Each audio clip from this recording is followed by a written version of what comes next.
Dr. Steven Stein, thanks for joining me today. I first want to get out to everybody that's watching and listening that they can go to your website, just stevenstein.com. Now, I've been looking forward to having a conversation with you because you are a clinical psychologist. You're an international best-selling author. You're the founder and executive chair of Multi Health System, and your latest book, I think, is called Hardiness. My curiosity piqued when you mentioned that you're a consultant on a lot of these reality TV shows. I did watch reality TV shows more to learn about behaviors of people because I thought it was really interesting. You put them in a stressful situation, and the nicest person may change a little bit, right? Can lie, can manipulate, deceive, do all kinds of things you wouldn't expect of them in real life. Let me ask you right off the bat, does that amount of money that a contestant can earn change their behavior, like 100,000 versus 1,000,000, or is it kind of the same? That's a great question, and, you would think that the amount of money would make a big difference, but actually, one of the shows I worked on was the Beast Games with Mr. Beast, and if you watch the 1st season, you will see that the amount of money didn't seem to make a difference. Someone was offered $1,000,000 to forfeit the game and let their team go, and they refused to do it, like, it was unbelievable. So, it's more for many people, it's more about playing the game than the actual money. Now, there are some who did throw in the towel for, $50,000, but it's amazing to see that there are those people who would stay in the game and not take $1,000,000 to leave. I hope you're okay with this conversation that we're going to start off with this because I think that's something that a lot of people are aware of. Everyone wants to talk about reality TV. Even if you say to me, "I never watch it, I would never and then I say, "Well, do you know anybody who does?" "Oh, well, my sister, my brother, my best friend can't stop talking about The Bachelor or this one or that one." So, yeah, everyone wants to talk about it, so sure, fire away. And I throw that in because of the recent thing that we just heard about with like a bachelorette thing and the person's past. I I only caught it on the side because I don't watch that show.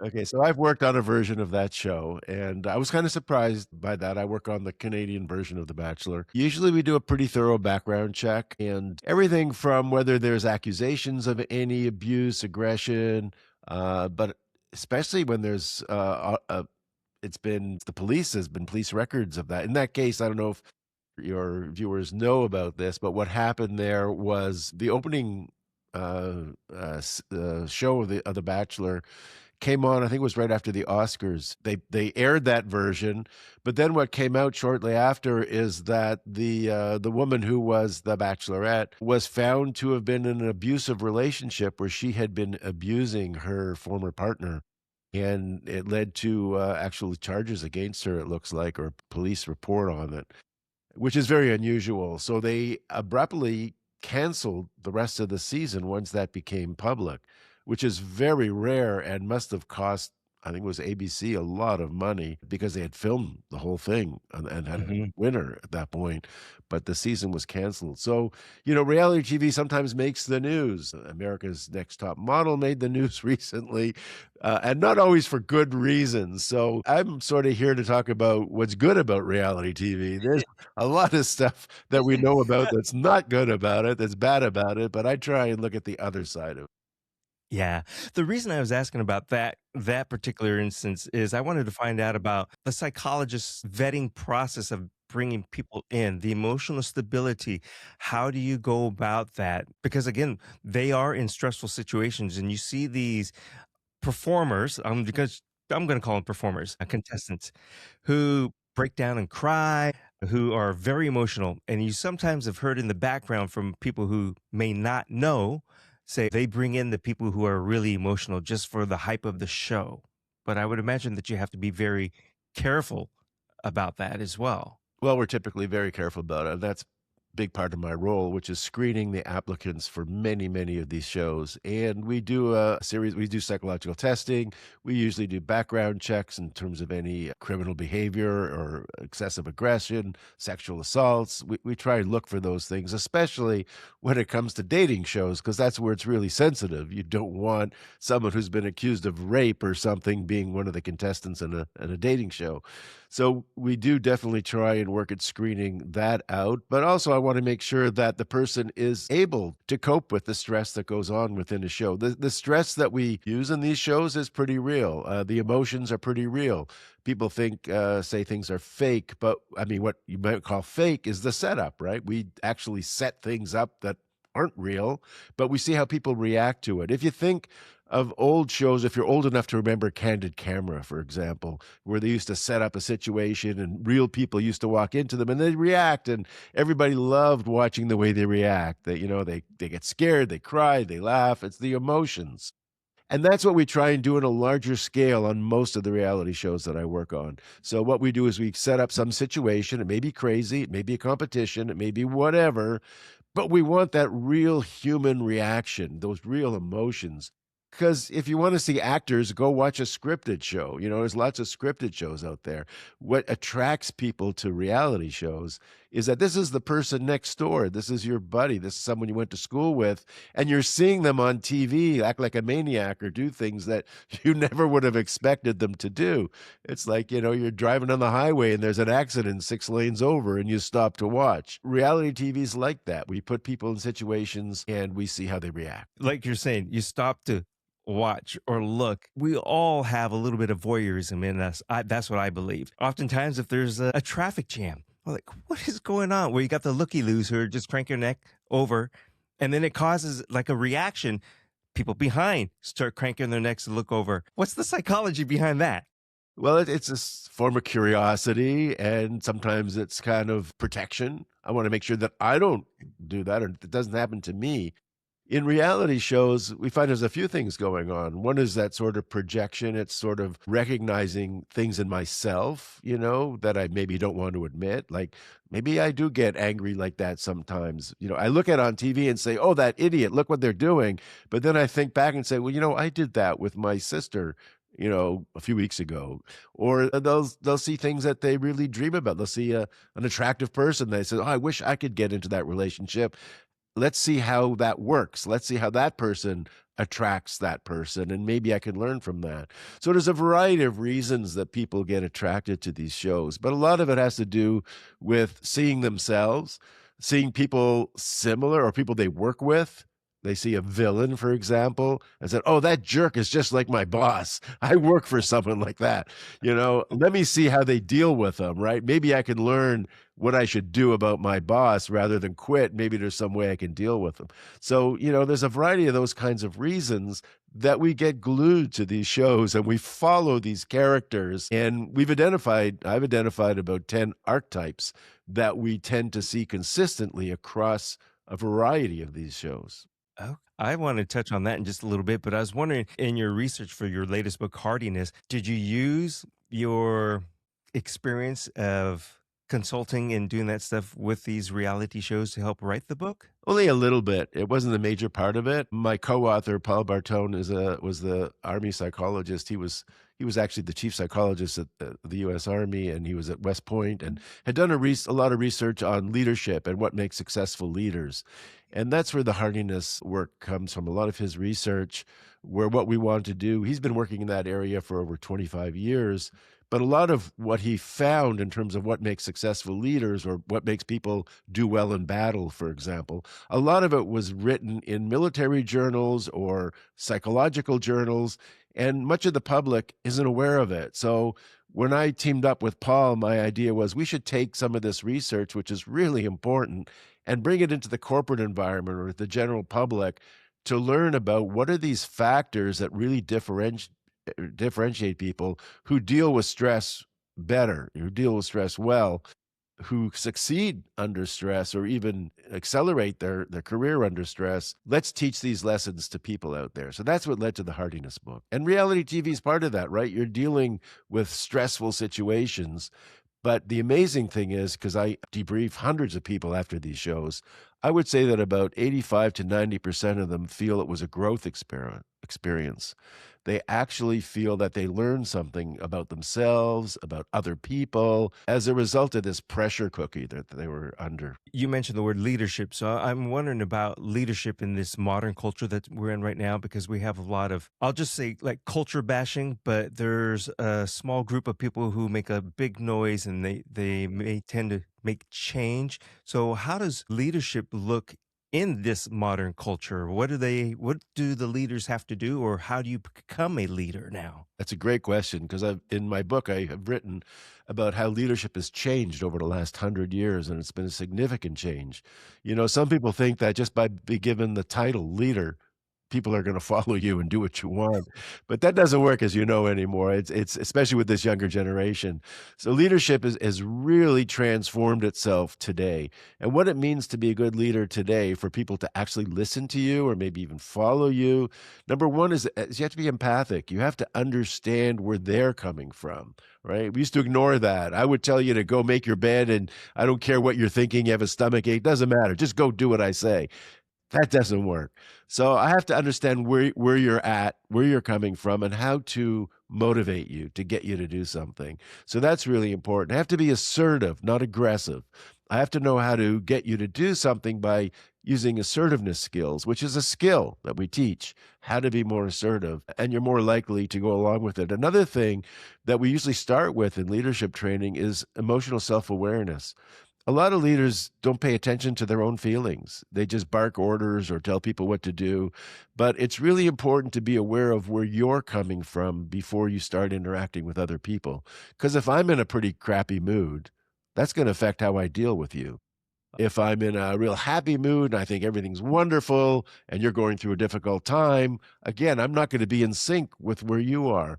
So understanding my own emotions as a leader is just as important as understanding your emotions and where you're coming from. And that's some of the things that we have to teach leaders today because it's different. Leadership is not a title anymore. You could be called the leader, but everyone seems to be listening to or following someone else in your office who they respect more, who they find more trustworthy. Trust, authenticity. These are kind of the things we hear about today for leaders, and we have to know how to develop those skills. Yeah, the ones who are old enough to remember or know, we've heard "love thyself" or "love yourself" kind of thing. Is that what it's going along? Know yourself, love yourself, and is that part of the emotional intelligence? Yeah, it's not so much love yourself, but it's know yourself, understand where you're coming from and what your emotion. Emotional intelligence is three basic things. One is knowing and understanding your own emotions and emotions of others. The second thing is the ability to manage those emotions. So I have to perform, let's say, I have to do something. I have to be in the right mood to do that. So the ability for me to manage those moods is really important, or I manage your mood to help calm you down because it's important that I need you to do something. And thirdly, the area of using emotions. So getting back to performance, if I have to do a performance, we've worked with like professional athletes and they may not feel like a competition. I have a tennis player who may not feel like competing this afternoon, but they have to. It's part of their career.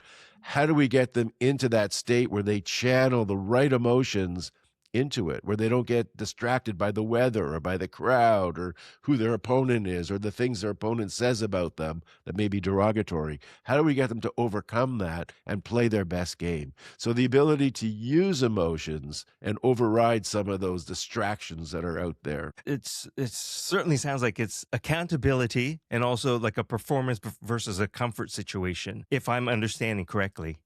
Yeah, it may be uncomfortable sometimes that, I may have just broken up with my partner and I've got to go perform, which is very uncomfortable, but I've got to do it for whatever reason. It's my job, it's important to me, it's my career. So I've got to put myself in that frame of mind where I can put aside that distraction and do my best performance. Boy, like I said at the very, very beginning, for me watching the shows, I watch it for learning about people, and everything that you're talking about. It's just like, oh yeah, yeah, obvious, obvious, obvious for me is know myself. Sometimes the people I associate with might be a mirror of who I am or how I am behaving or acting or reacting. And I bring that up because sometimes I know people who say everybody around me is just so negative. Why is that kind of thing? Yeah, that sometimes happens, and we do say in my forthcoming book about reality TV, we talk about how it is a mirror of of society generally, but especially of you and the people around you, and the people around you may be on the negative side, but what do you do to turn that around? How could we not be negative? And a lot of it has to do with the things we tell ourselves and the things that we do, our behaviors that can actually change the way we perceive what's around us. Is there something that you could say or suggest right now that we can do to change that behavior or to cause awareness within ourselves? Well, there's a few things. We talk about two things we talk about are values and optimism.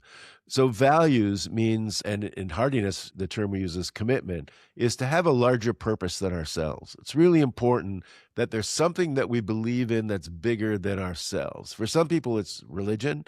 For others, it's country, patriotism. For others, it's a cause that we feel deeply about, whatever that cause is. But there has to be something that guides us, that we firmly believe in and guides our behavior. Those beliefs are important. And then we tap on top of that optimism, where we use that to say that that's our goal. Our big goal is here. So we have bumps in the road as we go day by day. Things happen to us. Crap always happens. But we have to not lose sight of the big goal in the road, the big thing that we're striving for, our major purpose in life. And as long as we sort of keep that as a roadmap, as guiding us, we're going to be able to get through a lot of those roadmaps. There's certain other skills that we can learn to help us get through those bumps, but those are sort of the big ones. Okay. Now, just a little while ago, you had mentioned that I'm not sure if I'm going to put this in the right context, but I think you were saying about there are 10 groups, or would I say 10 groups of behaviors that you've Archetypes, they're identified? patterns. Patterns. What are some of those patterns? So the one that's probably most obvious when you watch these shows is the villain, right? There's someone who's always doing bad stuff to get ahead, sort of Machiavellian, manipulating people, lying to people. So we see the villain across a number of different shows. Another that we see is what we call the chaos agent. Someone who causes chaos wherever they go. They say something that throws everybody off, or they do something that just throws off the rest of the people and sets the group in chaos. Another that we find is the sort of the strategist or the mastermind. This is the person that's always a couple steps ahead, always planning like a game and always figuring out where they want to be, or getting other people to say things that maybe they don't even want to say, but they know how to sort of manage people, the strategist. We also have the comic relief. There's usually somebody who's just is funny, whether they intend to be or not. They help add comedy to the show. They do things that are really funny. It could be slapstick, it could be what they say, any variety of things like that. And of course, every show has the hot mess express. That's the person, they just can't control their emotions. They just have no regulation. They're crying, they're laughing, they're apologizing, or they're doing it all at the same time. They're just emotionally all over the place. So those are a few of the archetypes that we see that cut across most of these shows. And watching these people really makes it interesting for us to follow them and see what happens. Yeah. Now you lead me to think and ask myself and you as well, are these behaviors that people do or the types that are they, is that their everyday type of behavior, or is it because they are put into a position where they want to control things? And I don't know if every group is trying to control a situation, because you mentioned about the comedian or comic person does a comic relief, whether they mean to or not. But some of these other architectures seem like they may do it not instinctively, not intuitively, but manipulatively and on purpose to gain something. Yeah, it's mostly under pressure. It's mostly the Okay. pressure that causes it. The strategist maybe is more attuned to that and is more planning and aware of what's going on and using it to get ahead. But some of these other types are not quite as thoughtful as that. The chaos agent just happens to always say stupid things that get them into trouble. The comic can be funny for a variety of reasons. The hot mess express is just emotional. They can't control it. And when the pressure is on, magnifies it. So a lot of these archetypes, as I call them, are not the way you act in everyday real life. But when you put on the pressure, when there's a big prize or you're about to be eliminated, they're going to throw you out of the house or whatever, this puts on the pressure and you sort of exaggerate these behaviors, not because you necessarily want to, it's just the way you react under stress. How do we manage that, our behavior under stress? Well, the first thing is to understand it. If we sit back and think about, when was the last time I was in a stressful situation and how did I handle it? Am I proud of the way I handled it, or do I think I messed it up? And if I did mess it up, what went wrong? Was I too impulsive? Did I respond too quickly? Maybe I can sort of lay back a bit. And before I answer someone, even if they want me to deal with it right away, is there a way that I can pause and sort of have time to think and plan? So really you start by doing it in a calm place when you're safe, and think about what you've done in the past and strategize what you can do in the future. And if you can do that and maybe even have an opportunity to practice it, I think of reality TV as almost a safe space to practice it, where you get to see what happens when you're under real stress and you try and react and you think back. I have people always look back at situations on the show and say, well, how do you think you handled that? You think that was the best way for you to handle it? Sometimes they felt that's the only tools they had in the toolbox, right? I just had Yeah. to blare out and yell at everybody. What else could I do? And of course, there may be other things they could have done and never even thought about. So we can prepare ourselves for stress. And my hardiness book is really more about that. What are the things you can do in advance to deal with stress when those situations come up? Now, you did mention that you do have a forthcoming book. Are you able to talk a little bit about that? Well, that book is The Psychology of Reality TV, and it really talks about these archetypes.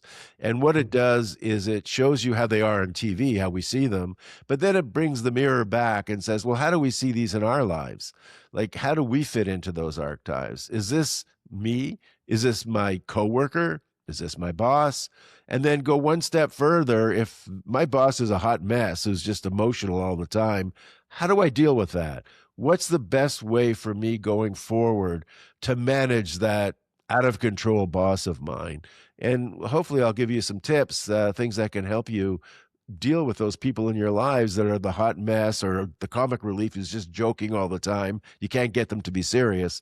Each of these archetypes, by the way, has a positive and a negative side. There's Yeah. actually some ways in which they can work for you. Using emotions can sometimes work for you, but they can also work against you. Being funny can work for you in a tight, tense situation. You make a joke, it calms everyone laughs, it relaxes the situation. You make too many jokes, they think you're not serious and they write you off. You're a clown, right? So Yeah. you have to know these archetypes and how to balance them so that they can work to your advantage. And the people who win on these shows, that's why I love reality TV. It's a psychological experiment where I don't have to worry about the university ethics committee, not because it's unethical, but because we have all the safeguards. We have medical, we have psychological, we have care 24/7 to look after what happens. So what it does is it allows you to see it in a brief period of time, maybe 10 weeks, maybe less, how these things play out. In the workplace, it may take you a year or so to really figure out who's a good worker and who's not, or who's a pain. But here we do it in a very compressed format where the stress is almost immediate and we get people behaving the way we want or don't want very quickly. I'm going to use that a three-letter word to say wow, because I mean, it certainly sounds like there's a lot behind psychology, obviously, but there's a lot behind going into or being a contestant, it seems like, on these reality shows. Now, you did mention too that there's ongoing, or not ongoing, but there's care 24/7 during the time that they're a Right. contestant. Yeah. And that is something that's really important, I would imagine, because we don't know. I'm going to think that because in reality, a lot of us don't know if we were depressed or we denied being depressed. And I would imagine that these stressful situations on these reality shows can make you become depressed almost immediately. It can happen, not usually immediately, but over a bit of time when you're away from your family or when you're isolated somewhere, the depression can come up. So, as I mentioned, we do screen for that. So, I'm likely to know if someone's at risk for depression or anxiety or any other aspect of it. And we may let them, it may still be good for them to be on the show. There are some people that it may not be good for them to be on the show because it will be disruptive. It won't be healthy for them.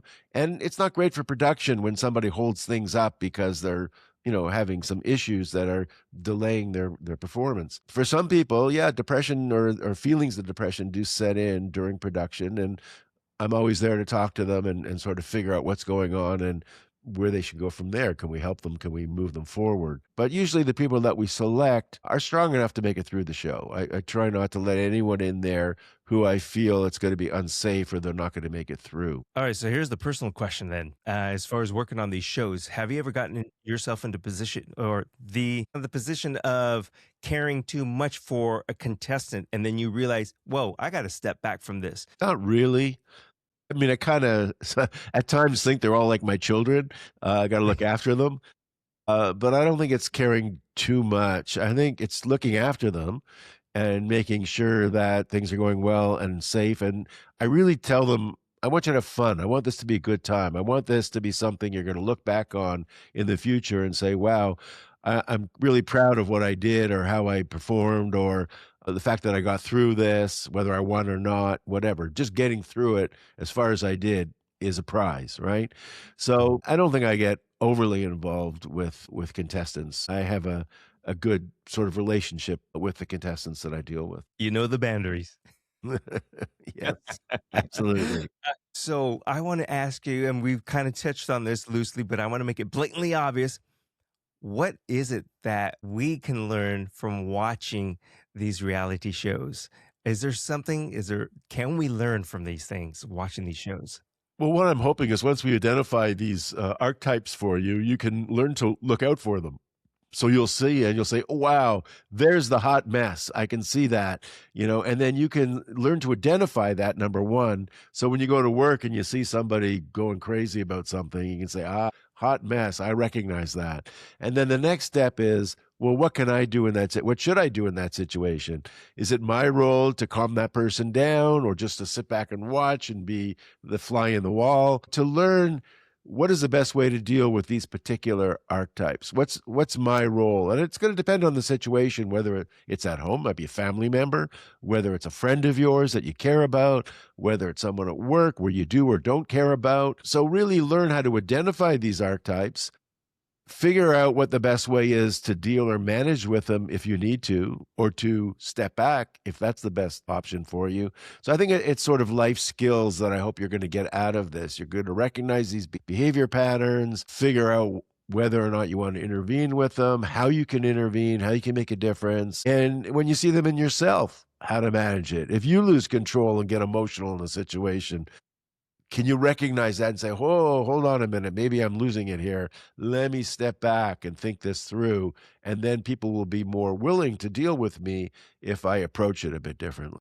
Well, there it is. I'm going to get my 3-ring binder out. I'm going to put the name of the reality show. I'm going to put something to learn, and I'm going to identify each one of them and put me next to it because I would imagine in, like you were saying, different situations that you're put in, you may behave different. So you might be a different art. You might be the Joker in one because it's more stressful or whatever situation, or you might be the skilled Strategy manipulator or or manipulate. strategist. Thanks. Yes. Strategist. Make it sound Much better. better. Yeah, we don't wanna label them as manipulator necessarily, but that may be one of their skills. Absolutely, yeah, you can do that. You can get your notepad out and document each character, and that may, affect who you like and who you don't like. You may see someone who you say, "Oh, I hate that person," but then you realize, "Wait a minute, I've got some of that in me."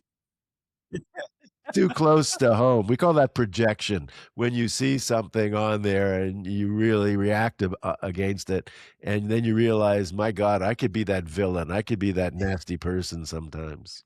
I want to ask you this question because you've worked on other shows other than like these reality shows and things like that, but a lot of that, but television and movies in general. Why is it that sometimes with some actors, we immediately either like them or don't like them? And I'm asking that because I know there's a situation where I was watching a movie and I'm like, I do not like that person, the character. And it's like I know them and I feel that. Is it because they're such great actors or what is it? Well, it's probably because it reminds you of someone in your own personal life. So you may have No. had an experience growing up or at some point where you knew someone who acted a lot like that person. and you didn't like them. You learned that they were dangerous or there was something about them. They didn't care about you or they treated you in a bad way. And that sort of triggers that memory. And that's probably a good actor who can represent that kind of character that reminds you of a real life person that you've dealt with. So yeah, we see that often. We often make very quick judgments about movie characters, right? I like that person. I don't like that person. But it's usually a gut feeling, and gut feelings come from experience.